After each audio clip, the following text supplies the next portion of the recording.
So welcome to Wine Vision 2014 here in the Hurlingham Club in Fulham. I'm delighted to be joined by Jean-Guillaume Prats, who's President and CEO of Moët Hennessy Estates and Wine. Welcome. Thank you. We've just seen a fascinating presentation, Jean-Guillaume, and we were talking about what to look for now and in the future in terms of excitement around major production regions. So maybe starting with the New World, Australia. You said, obviously we had this vanguard of wines led by Hardy's and Yellowtail, but now you're saying there's a return to terroir.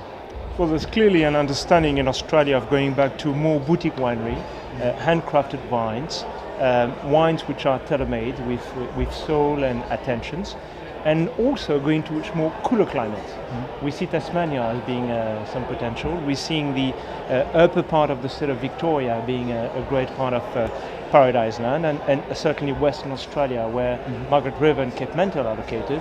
Cooler climate, wines which are more refined, more balanced, probably more in the style of a great Bordeaux than more of a rich, powerful, exotic wines that were produced some 30, 40 years ago. Okay, thank you. And moving on to New Zealand, obviously, they had cheap imports, so they've led very heavily on, driving up the cost of wines, leading with premium wines in terms of export markets. But you've got slight fears there. Well, I do believe that New Zealand has an extraordinary pillar of growth, which is the Pinot Noir category, and especially the central Otago area, the south of the South Island, which is perceived by many as one of the greatest alternatives to the great wines of the Côte de Nuit.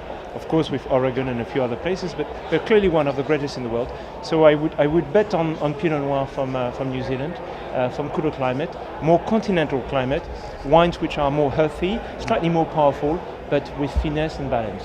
Okay, and you're also betting on the Napa Valley and the wines there rivaling the great Cabernets of Bordeaux. I do believe that some of the great wine from the Napa Valley will be the equivalent of some of the Bordeaux first growths in years to come, not only in terms of price, it is already achieved, but in terms of perceptions, in terms of quality, and in terms of being looked after and thought after by wine collectors around the world. So Napa, for me, is undoubtedly soon to become the equivalent of the Great Médoc. Okay.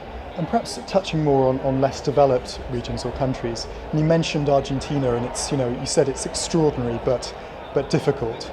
Argentina is tricky, but which shocked me in Argentina is the deep knowledge of the local farmers, the local vineyard workers. I have the same feeling when I am down in Mendoza, in Tupungato, in Agrelo, in Cascais, and in some of the greatest terroir on the foothills of the Andes, of the feeling I have when I am in northern Médoc. They've been there for generations.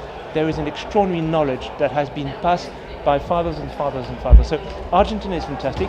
The only problem is that it's a great country, beautiful people, politically and economically it's a bit challenging. Okay. And finally, you mentioned 5 factors that differentiate a very high quality wine. Just to maybe take the first one, the importance of face. Well, first, I think it's a quality, undoubtedly. A wine has been widely recognized as an extraordinary wine. Best example being the Domaine de la Romaine Conti, but it's also perceptions, no doubt. It's a face. If you look at all the great expensive wines of the world, there's always a human being behind it. Either it's the owner or the man who makes it or the woman who makes it, clearly. And there's probably one element also which I haven't mentioned today, which is speculation, which we should keep in mind. If you look at all the great wines of the world, they all go up in prices.